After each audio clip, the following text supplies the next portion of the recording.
Bueno, mis amados hermanos, muy buena noche, la paz del Señor. Vamos a dar comienzo en este momento, mis amados hermanos, al estudio que llevamos en Marcos capítulo 1. Estamos ahí y estamos viendo unos aspectos muy importantes en cuanto a la relación del Señor con sus discípulos. Y me explico, vamos a Marcos capítulo 1. Versículo 16. Recuerden que estamos viendo cómo el Señor está llenando las necesidades, o cómo Él llena mejor las necesidades de las personas. Es muy importante porque lo primero que Él tiene que confrontar en nuestras vidas es nuestra esclavitud o la relación que tenemos más bien con el pecado. Eso es muy importante, primeramente, tenerlo en cuenta, mis amados hermanos, porque esto es lo que el Señor va a tratar en nuestras vidas primero. Es lo que primero va a buscar es confrontarnos con nuestro pecado. Después de que nos confronta con nuestro pecado y llena y cubre, suple la necesidad que tenemos de darle razón a nuestras vidas por causa del pecado. Recuerden él cómo ve en su suprema omnisciencia y todo poder a las personas a las cuales él les habla del evangelio. Dice que teniendo compasión de ellas, porque son como ovejas que no tienen pastor, no, desamparadas y abandonadas. En realidad, mis amados hermanos, eso es lo que el pecado hace. El pecado nos destroza, el pecado nos anula y el pecado nos mata. Obviamente, nos tiene muertos, o a los que ya somos hijos de Dios nos tenía muertos, y por la gracia del Señor hemos pasado de muerte a vida, solamente por la obra de Él, mis queridos hermanos, no por mérito propio.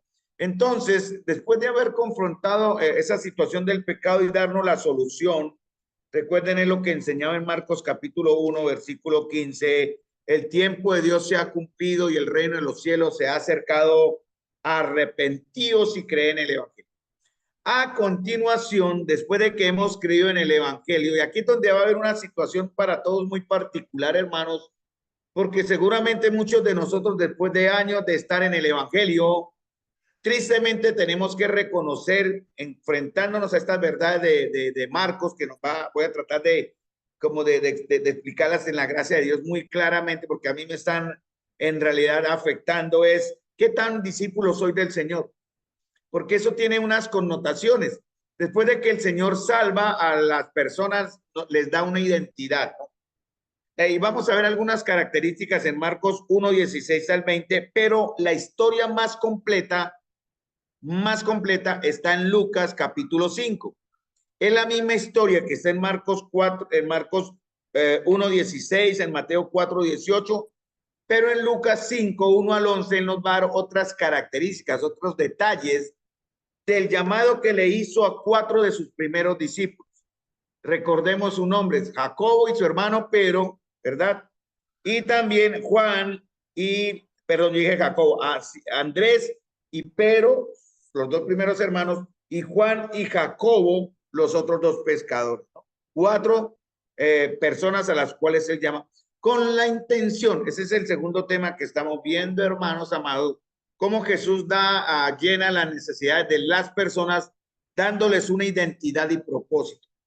Hay un texto en Apocalipsis donde el Señor dice que Él tiene el nombre, le dará a cada uno un nombre escrito en una piedrecita, la cual nadie conoce sino solamente la persona que lo recibe. Y eso significa, hermanos amados, también darnos una identidad. Recordemos que en la lectura de Juan, que estamos viendo también relacionado en paralelo con Marcos, Juan capítulo 1, versículo 25 en adelante, él le cambia el nombre a Pedro, ¿se acuerdan? Él le dice, ya no te llamarás Pedro, sino ya no te llamarás de esta manera. Y vamos a Juan y lo leo rápidamente para no perder el hilo de la historia. Y el Señor dice, tú eres Simón, hijo de Jonás, perdón, tú serás llamado Cefas, que quiere decir Pedro. O sea, el nombre original de Pedro era Simón, hijo de Jonás. Pero ahora el Señor lo llama por su nuevo nombre, Pedro. Y a partir de ahí comienza a ser conocido como Pedro. El Evangelio de Marcos, recuerden, no fue escrito por Marcos, fue escrito, dictado a Marcos. ¿Por quién? Por Pedro. Entonces, Pedro tiene mucho que agradecer a este Evangelio, porque en realidad el Señor hace un llamado muy particular en la vida de Pedro, lo vamos a ver ahorita en Lucas.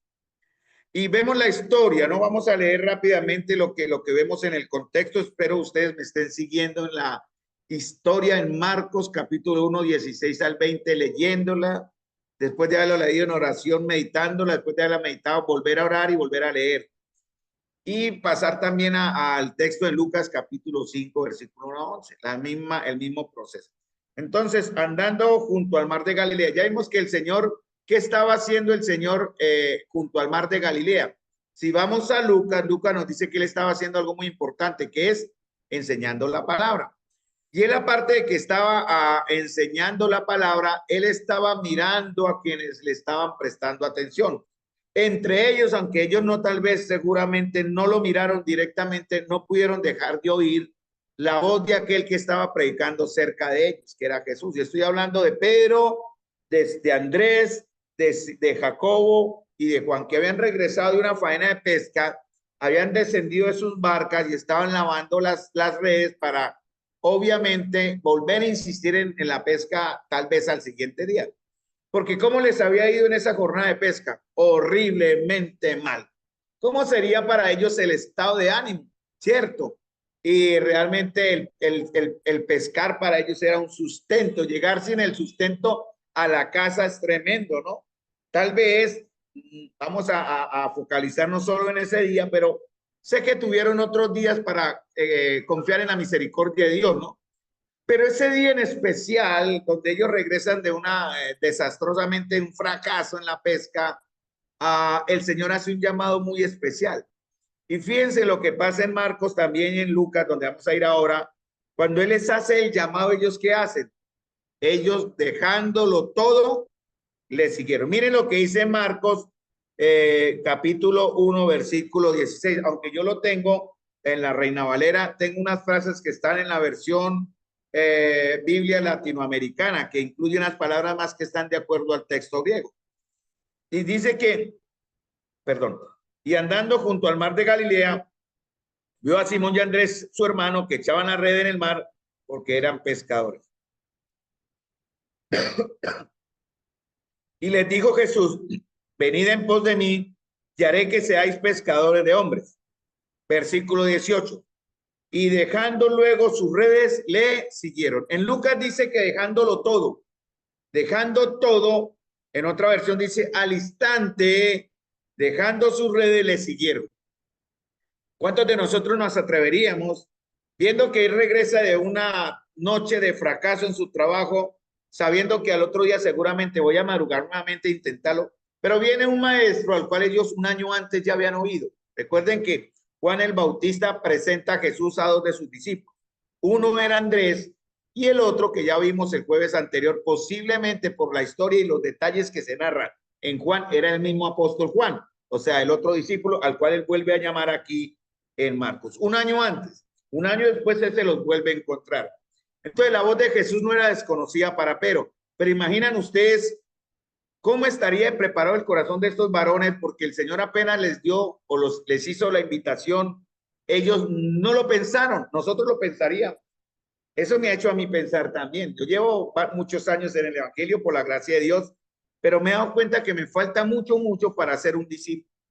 Porque el hecho de ser un discípulo significa dejarlo todo, y no literalmente en ese aspecto. Ya veremos algunos detalles también que ellos estuvieron cuidando a sus propios padres más adelante. Bueno, en este caso, en versículo 19 de Marcos capítulo 1, dice, luego lo llamó y dejando a su padre Zebedeo en la barca con los jornaleros le siguieron. O sea, Jacobo y Juan, ¿cierto? No dejaron a su padre totalmente abandonado, sino lo dejaron también con sus empleados que tenían, pero ellos sí decidieron seguir a Jesús. ¿Cuántos nos atreveríamos a seguir a Jesús apenas Él hiciera el llamado a nuestras vidas? Dejarlo todo sin pensar, sabiendo que mañana tengo que levantarme a trabajar a ver si consigo el sustento, pero Él dijo, déjenlo todo. Y realmente eso ellos hicieron. Pero hay unas características, porque el Señor quería darles a ellos una identidad y un propósito. El propósito está en el verso 17, ¿no? Venid en pos de mí y os haré pescadores de hombres. Y este llamado fue específico a unos hombres que eran pescadores, ¿no? Entonces me imagino que esa connotación les animó bastante, pero hay unas circunstancias que no se enseñan que ellos estaban listos para ese llamado, ¿no? Ya veremos algunas, ahorita vamos a Lucas. Entonces, recuerden, cuando el Señor comenzó su ministerio, después de que Juan fue encarcelado, comienza su labor. Dice, en Lucas 5 se dice que el Señor estaba enseñando ahí cerca. Y seguramente, como dije hace un momento, estos hombres llegan de su jornada de pesca, no dejaron de oír al hombre que estaba predicando el evangelio, en este caso Jesús, al que ya conocía. Recordemos en Juan, cuando mencioné que dice a Andrés, después de que tiene su encuentro, de que Juan el Bautista dice, este es el Cordero de Dios que quita el pecado del mundo. Juan y Andrés, perdón, y el otro discípulo, que seguramente Juan, siguieron a Jesús, ¿cierto? Le dijeron, el Señor voltea y les mira y les dice, ¿qué están buscando? ¿No? ¿Qué desean? Y no por un sentido de recriminación, sino como un sentido de ánimo. Y ellos quisieron, como dice en el verso 39, maestro, ¿dónde moras? Él les dijo, venid y ved, fueron y vieron dónde moraba y se quedaron con él aquel día porque era como la hora 10, aproximadamente las 4 de la tarde. Muy bien, entonces, hermanos amados, basándonos en el Evangelio de Marcos, atentos a mí, por favor, basándonos en el Evangelio de Marcos, al ser conocidos de Jesús, una conclusión que podemos sacar de este texto es que al ser conocidos de Jesús, porque Jesús estaba mirando a la... En Marcos dice que andando junto al mar de Galilea, vio a Simón y a Andrés, su hermano. La palabra ver, que está aquí, ya la habíamos mencionado el jueves anterior, tiene el significado de ver y conocer. No solamente mirar como ver entre la multitud, sino los tenía identificados. Yo busco ciertos hombres y al verlos se dirigió a ellos. Como dije acá, Andrés, cuando hermano de Simón Pedro, era uno de los dos que habían oído a Juan y habían seguido a Jesús. Este halló primero a su hermano Simón y le dijo, hemos hallado al Mesías, que traducido es el Cristo. Estoy leyendo en Juan. Él le trajo a Jesús y mirándole Jesús dijo, tú eres Simón, hijo de Jonás, tú serás llamado Cefas, que quiere decir Pedro. Un año antes. Ahora, un año después sucede esta historia, más o menos un año. Al ser conocidos por Jesús, vamos a oír su voz. Por eso es importante, hermanos, que cuando ustedes estemos, reunidos en la presencia del Señor, oigamos su voz. Hay muchas cosas que nos pueden distraer, el calor de pronto, ruidos externos, o estar atentos de Dana, que está aquí en su inocencia jugando. Pero sí, hermanos, tenemos que estar muy atentos a qué es lo que el Señor quiere hoy, seguramente hoy, enseñarnos o hablarnos. Porque también al oír su voz y creer en Jesús, vamos a tener una reacción. La reacción inmediata, hermanos, para todos los que hemos creído es seguirle. Ese es el punto. La palabra discípulo significa uno que aprende de alguien. Y en este caso significa estar cerca de ese alguien, ¿cierto? Estar pegado a ese alguien. ¿Cada cuánto nosotros nos acercamos a Jesús? Sería la pregunta. ¿Cada cuánto nosotros estamos conociéndole a Él? Porque en el Evangelio de Mateo, el Señor da el gran mandamiento, ¿no? Id, toda potestad me da en el cielo y en la tierra, por tanto, id y hagan discípulos. Después de que hacen discípulos, ¿qué pasa? Bautícenlos en el nombre del Padre, el Hijo y el Espíritu Santo. El hecho de incluir el bautismo en el gran mandamiento implica lo que se enseña en otros textos de la Escritura, que es la interpretación es al bautizarse, los identifica específicamente con la iglesia, porque a la iglesia se integran las personas que han creído y han sido bautizadas como testimonio de su fe. Y otra cosa que hacen los discípulos que creen y han sido bautizados, que están en una iglesia, en una congregación, en una asamblea, es que van a ser enseñados. Dice, enseñándoles que guarden todas estas cosas. He aquí yo estoy con vosotros todos los días hasta el fin del mundo. Y eso significa, hermanos, seguir a Jesús. Espero que no seamos de los hermanos que aparecemos de domingo en domingo, ¿no? Un domingo nos vemos y pronto aparecemos en este domingo, o a los 15 días, o al mes siguiente, o a los 2 meses, venimos a la comunión. No, hermanos, el verdadero discípulo del Señor le sigue constantemente. Y eso implica no solamente oírlo en nuestro devocional personal, obviamente, es nuestra tarea hacerlo, sino en la presencia que Él efectúa estando en la comunión en medio de su pueblo. En 1 Corintios capítulo 7, Él habla de eso, hermanos amados. Él dice que andaré y me moveré en medio de ellos. Dice él, haré mi tabernáculo en medio de ellos. Eso es lo que el Señor quiere entonces enseñar. En capítulo, creo que segunda de Corintios, me fui a primera, voy a confirmar rápidamente. Segunda de Corintios capítulo 6, versículo 14 en adelante, antes de comenzar el 7, es en segunda de Corintios. Pero él dice que yo haré mi tabernáculo en medio de ellos. Verso 16 de segunda de Corintios capítulo 6. ¿No? ¿Dónde está el Señor entonces? ¿Dónde va a andar el Señor? Obviamente está en nosotros por medio de su espíritu, ¿cierto? Pero ¿dónde va a estar él andando? Dice, andaré en medio de ellos. ¿Y eso cuándo sucede, hermanos? Cuando estamos reunidos, hermanos, como su pueblo. Porque él aquí en el contexto de 2 Corintios habla de un pueblo que él ha hecho para él especial y amado, que ha llamado y escogido. Ese pueblo se llama la iglesia.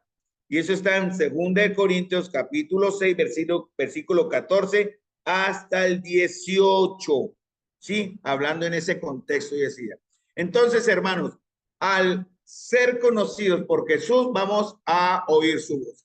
Al oír su voz, vamos a creer. Eso está en Efesios 1:14, está en Juan capítulo 1, versículo 12, está en Juan capítulo 5, versículo 24. Y al oír y creer en Jesús, el efecto inmediato es que vamos a anhelar seguirle. Si nosotros no anhelamos, no deseamos fervientemente seguirle, hay un problema con nuestra fe. Por eso, lo tercero que podemos extraer del texto de Marcos, capítulo 1, versículo 16 al 20, es que el seguir a Jesús implica un sacrificio.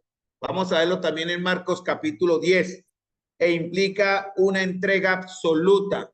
Hermanos amados, esta es la responsabilidad, más bien, o el efecto que el Señor espera de aquellos que le seguimos. No es dejar de ser proveedores en nuestra casa, no es dejar de, algunos van a tener un llamado mucho más específico en eso, obviamente, pero seguir a Jesús es no amar más estas cosas que lo que debemos amar al Señor. Porque miren, el Señor llama a Pedro y le cambia el nombre en Juan capítulo 1, versículo 35 al 42. Y un año después, ¿qué estaba haciendo Pedro y Juan? ¿Qué estaban haciendo ellos un año después? Todavía trabajando, no había llegado el momento del llamado. Bueno, entonces vamos a Marcos capítulo 5. ¿Por qué estaban Juan y Andrés con Juan el Bautista? Obviamente ellos tenían una necesidad espiritual. La predicación de Juan el Bautista no fue una predicación mesiánica en cierto aspecto. Los judíos, atentos a mí, los judíos pensaban y esperaban un Mesías militar glorioso que expulsaría a Roma de sus tierras. Esa no era la interpretación correcta. Juan el Bautista estaba presentando a un Mesías sufriente. Por eso los judíos al día de hoy, Isaías 53, no lo tienen aún en cuenta, porque ellos no han visto en Jesús a ese Mesías sufriente. Ellos siguen esperando a un Mesías glorioso y victorioso. Entonces, Juan y Andrés estaban siguiendo a Juan el Bautista seguramente porque tenían necesidades espirituales muy personales. Recuerden cuál era la predicación de Juan el Bautista. Ayúdenme ustedes que están en Zoom. Arrepiéntanse y bautícense para perdón de pecados. O sea, el enfoque de Juan, ¿cuál era? El pecado. ¿Cuál era la necesidad de Juan y Andrés entonces? El pecado. Seguramente ellos tenían vacíos en su vida a causa del pecado. Miremos en Lucas capítulo 5, versículo 8, después del milagro que veremos más adelante, y Simón le dice, encontrándose, confrontándose con la persona del Señor, le dice, apártate de mí, Señor, porque soy hombre pecador. Hermanos amados, esa debe ser entonces nuestra el primer efecto de estar con Jesús. ¿Cuál es? Nuestra condición de pecadores. Siempre vamos a estar en el hilo de caer.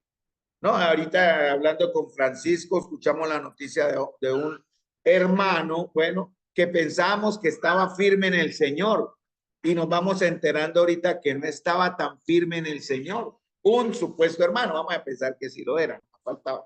Pero muchas veces uno piensa que el cristiano no cae, que el cristiano de pronto no va a fallar de una manera tan desastrosa o triste como hemos visto fallar a muchos en nuestra comunión, incluso o a otros que conocemos. No, hermanos, siempre vamos a estar en el peligro de caer. La misma Biblia lo dice, el que piense estar firme, mire que no caiga. Por eso, una manera de protegernos contra esa caída, ¿cuál es? ¿Cuál es la manera firme o segura de protegernos de una caída? Estar pegados al Señor, ¿verdad? Estar siguiendo al Señor, escuchando al Señor. ¿Alguno se atrevería a pecar estando junto a Jesús? Yo creo que no.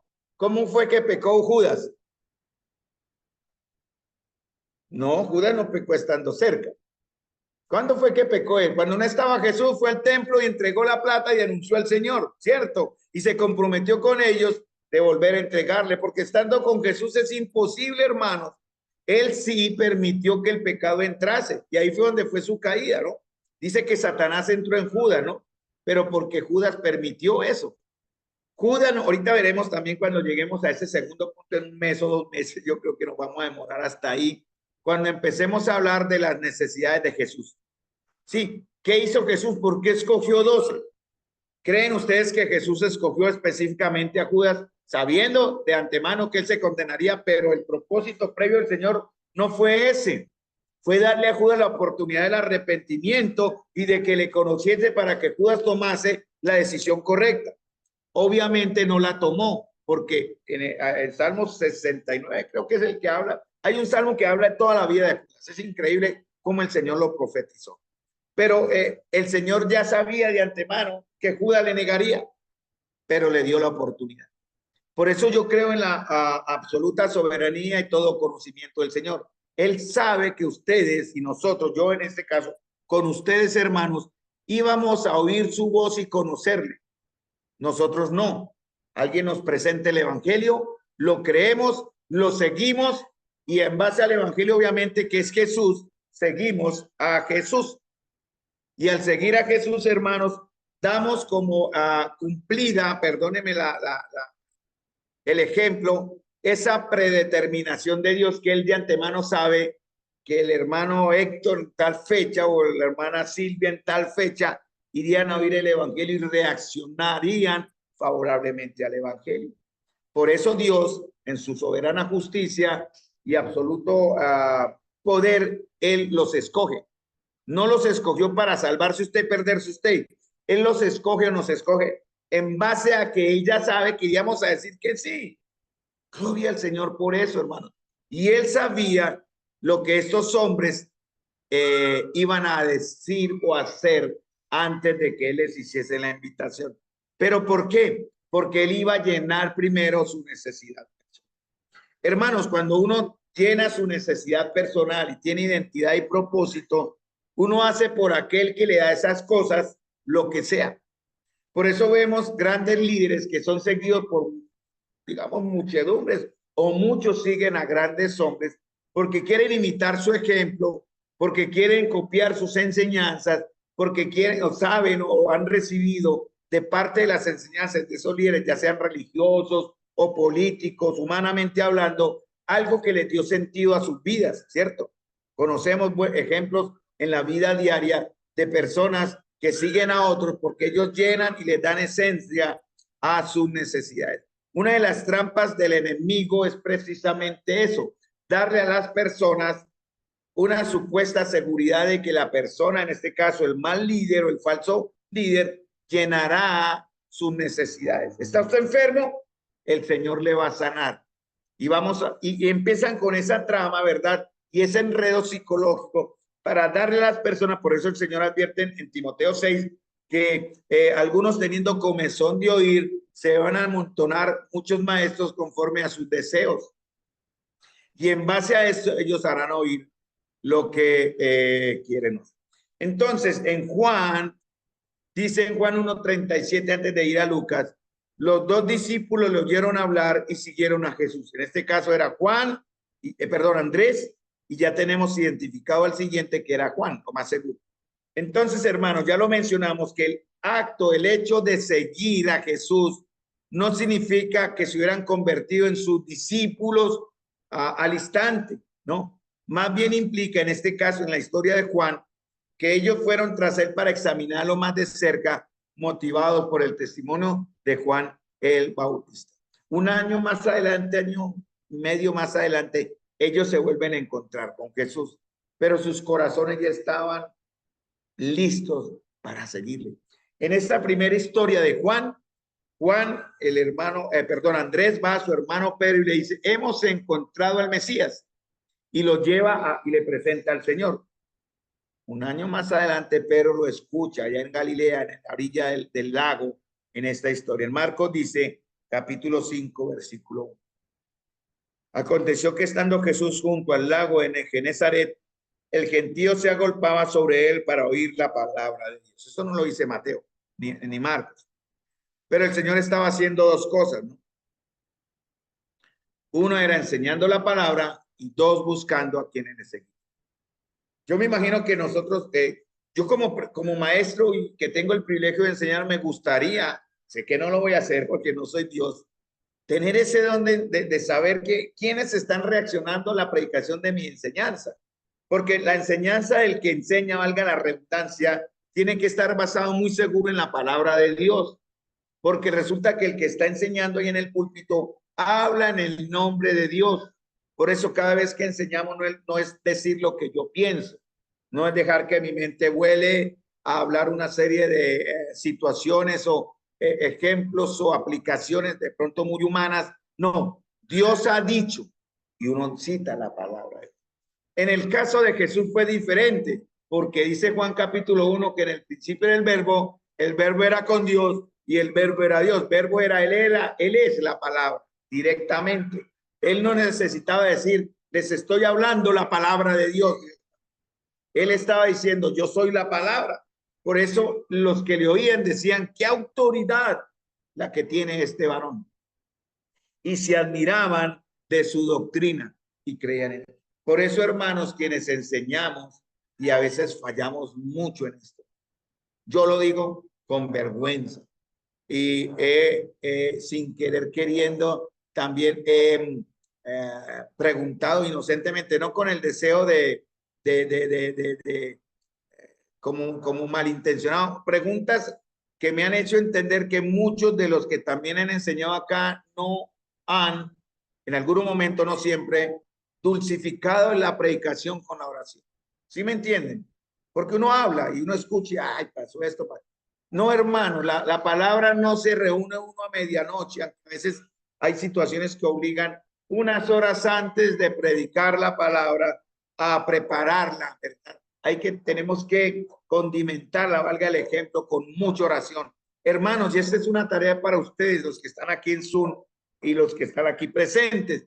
Es responsabilidad de los hermanos en la iglesia estar orando fuertemente. No es orar como acordándose, sino por aquellos que enseñamos la palabra. El próximo domingo viene el hermano Miguel Duele. El siguiente domingo, para que estén orando, viene Francisco. El tercer domingo, para que estemos orando, viene Jorge Pinzón. Y el cuarto domingo, a partir de, me permite, sigo yo, el hermano David. Hermanos, tenemos 4 motivos de oración. Iglesia, para que oren. Porque los que enseñamos, hermanos, tenemos ataques y obviamente debilidades. Y bueno, no es lo recomendable llegar a preparar el mensaje un día, 2 días, 3 días antes. No es justo, hermano. Mejor digan, no enseño, porque sería pecado. El caso con esto, hermano, lo que quiero decir es que el Señor directamente habla la palabra y la palabra transforma. Por eso cuando los discípulos en Juan capítulo 1, estamos en Marcos, ya empezando ahí, perdón, en Lucas capítulo 5, ya comenzando ahí la verdad, la historia completa, Jesús se vuelve a esos discípulos y les dice, ¿qué buscáis? ¿Qué quieren? Porque hermanos, esto siempre Jesús va a querer establecer un vínculo entre él y la persona, un alma sedienta, ¿no? Es Jesús siempre quien toma la iniciativa, hermano. Créanme, nadie busca al Señor por iniciativa propia. Estamos muertos en delitos y pecados. Somos personas depravadas y con una inclinación hacia la maldad y a la perversión. Por eso Jesús siempre va a ser el que nos va a buscar. Y en base a su motivación, redarguir por su espíritu, convencer por su palabra, nosotros creemos que lo vamos a buscar. Hay necesidades personales. Está algún enfermo y muchos buscan al Señor cuando están enfermos. No debería ser así solamente. Hay algunos que están en situación económica apretada, como pasó a mí en este mes pasado, y buscan a Jesús porque están en situación apretada económicamente hablando, pero apenas reciben la respuesta del Señor, ya ha pasado, yo sé que no va a pasar con nosotros, pero va a pasar en otros casos que he visto, se olvidan del Señor, que les dio la salud, que les dio la solvencia económica, que les dio la restauración familiar, personal, emocional, espiritual, a la que ustedes quieran, que está en la Biblia, y fácilmente se olvidan del Señor. Sí, pero hermano, nosotros tenemos que entrenarnos o aprender a que no debe ser así. Cuando Jesús les dice a sus discípulos, ¿a quién buscáis? ¿Qué buscáis? Obviamente, ¿qué buscaban Juan y Andrés? Ya vimos el concepto, ya vimos por qué ellos estaban con Juan Bautista. Ellos tenían una situación no resuelta de pecado, ¿cierto? Aunque también podría ser la situación económica, no sabemos cómo es difícil. Vamos a pensar que la historia de Lucas fue una entre el mes.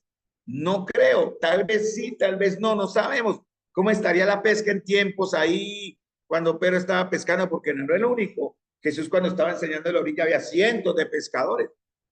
Tal vez a Pedro le estaba en la racha, como dicen por ahí los jóvenes de hoy, estaban en la mala, ¿no? Y no había cogido nada. Hermano, y a veces pasa eso, estamos en un bache, no hay trabajo, no llega, a mí me ha pasado. Hay días en que llego limpio y me toca concentrarme en el Señor para no desesperarme, ¿no? Los que trabajamos independientemente pasa eso. Creo que Héctor o Silvia me pueden dar razón de esto. Hay baches donde necesitamos Señor, y no solamente por estar en el bache, claro, sino después de salir del bache. Pero es cuando buscamos al Señor con más sensibilidad, no quiero explicar. No se aplica en mí, yo sé que no aplica en el ejemplo de Héctor o Silvia, pero puede ser aplicable en cualquier otro ejemplo de vida. Entonces, en el caso de Juan y Andrés, ellos estaban buscando perdón de pecados, algo que los aliviara, ¿no? Mediante la obra. Por eso Juan cuando dijo, he aquí el Mesías. No, ellos dijeron, es el Cordero de Dios que quita el pecado del mundo. Apenas ellos oyeron eso, empezaron a seguir, a ir detrás de él.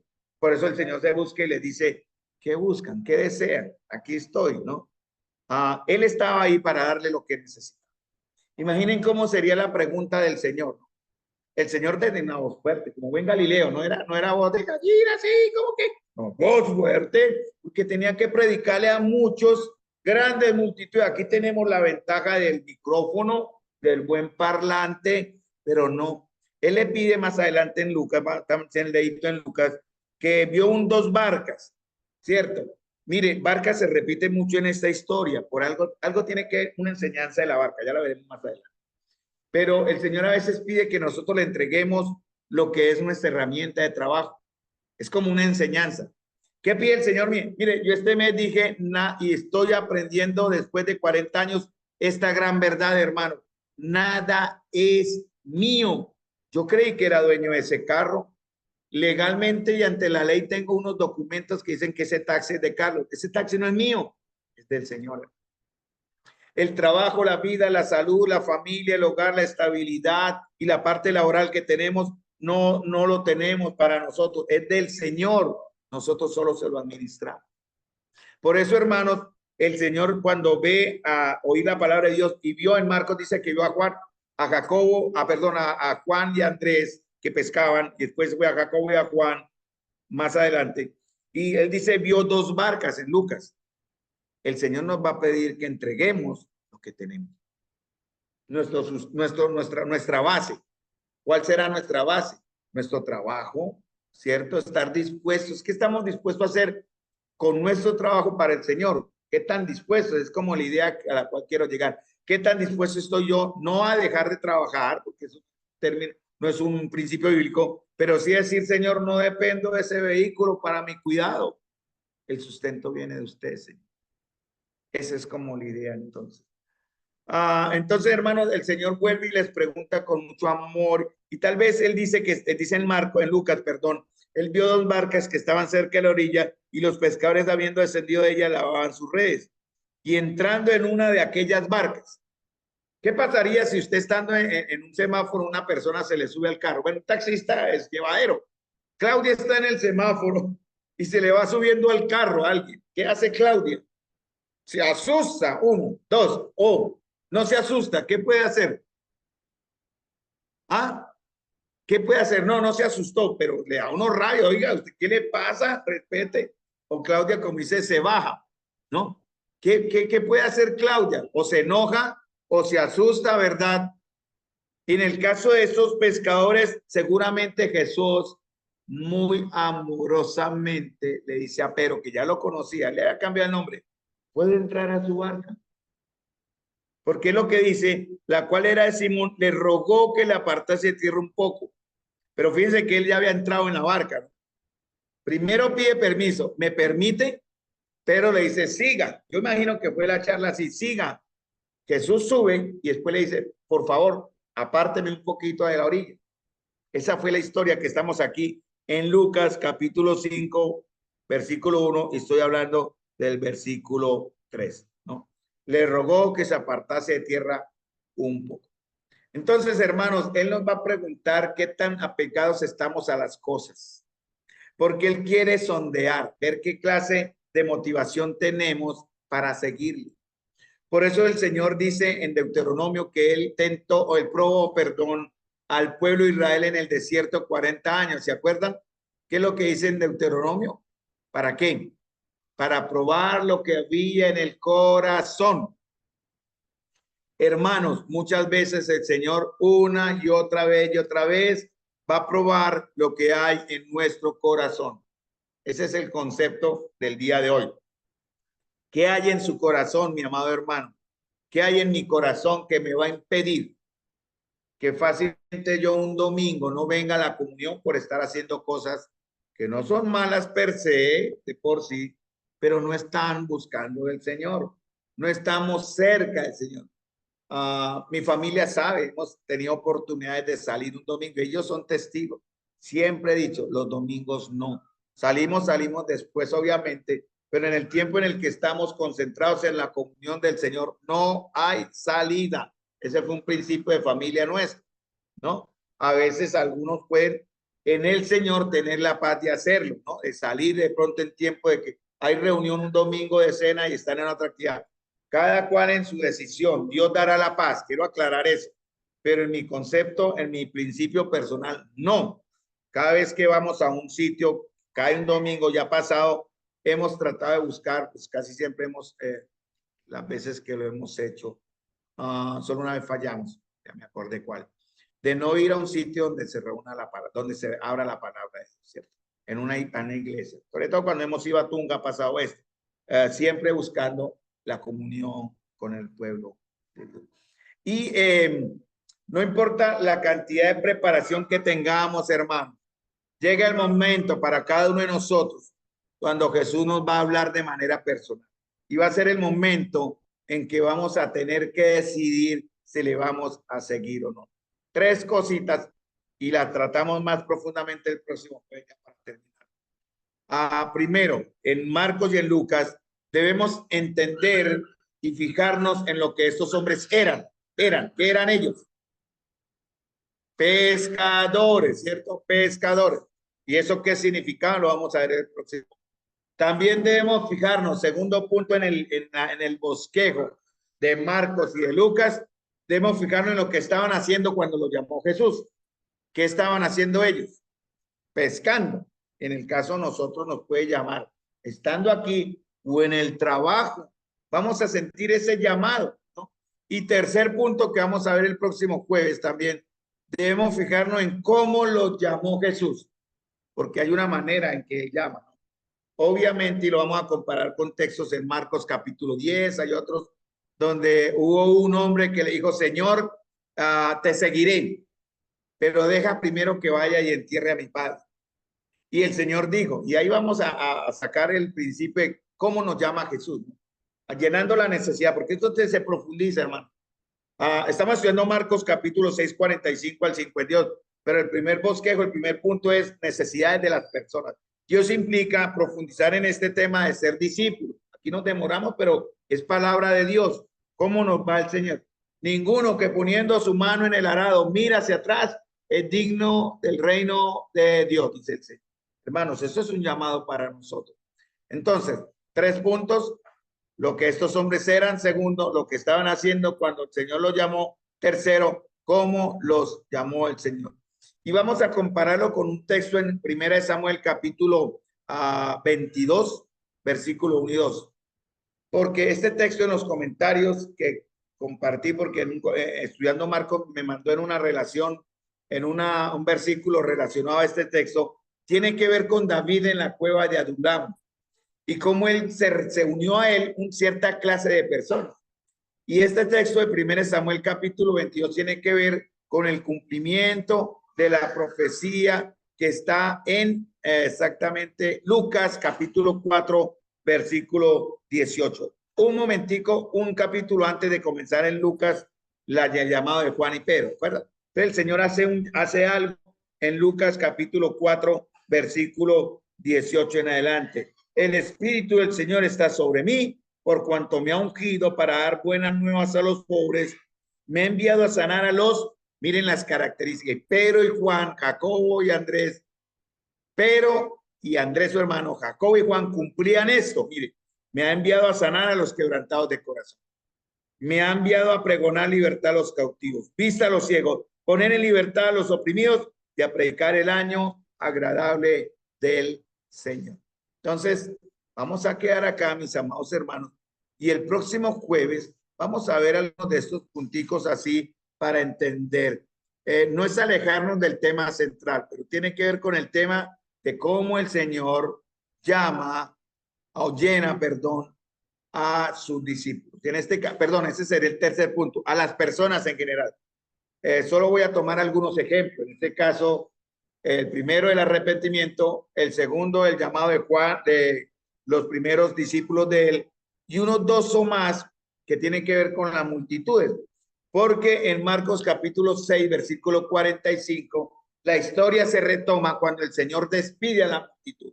Y en este contexto tiene que ver con lo que él enseñó un día antes, que fue multiplicó los panes. ¿Se acuerdan? ¿Cuántas personas alimentó? 5,000. Y más adelante, ¿cuántas más alimentó? 4,000. Y el ejemplo fue el mismo. Y lo más tremendo es que los discípulos aún no habían aprendido. Pero en Lucas, en Marcos 6, yo creo que en Marcos capítulo 6, versículo 52, da la clave de toda la historia. Marcos 6, 42, 52, perdón, da la clave, atentos, de toda la historia que estamos viendo. Es por qué el Señor permitió todo esto, de que ellos fueran adelante, la tormenta, los discípulos remando y remando y no avanzaban. El Señor orando, los ve, camina sobre el mar, hace el llamado de Pedro, porque vamos a ir a Mateo. Pero miren lo que dice el verso 52 de Marcos 6, que ahí paramos. Porque todo esto sucedió, ¿por qué? Porque aún no habían entendido lo de los panes, por cuanto que estaban endurecidos sus corazones. Uy, hermanos, delante de tal milagro, calma la tempestad, expulsa el demonio, resucita a la hija de Jairo, ¿verdad? Alimenta 5,000. Y el Señor dice, aún les tengo que enseñar algo más. Por eso la conclusión en Marcos 6:52 es, porque todo eso que estamos viendo en el contexto, estas historias en Marcos 1:14, 1:16 al 20, Lucas 5:1 al 11, Mateo capítulo 4 y otros más, es para que nosotros, hermanos, entendamos por cuánto nuestros corazones pueden estar aún endurecidos. Vamos a terminar con una palabra de oración, mis amados hermanos. Y el próximo jueves continuamos.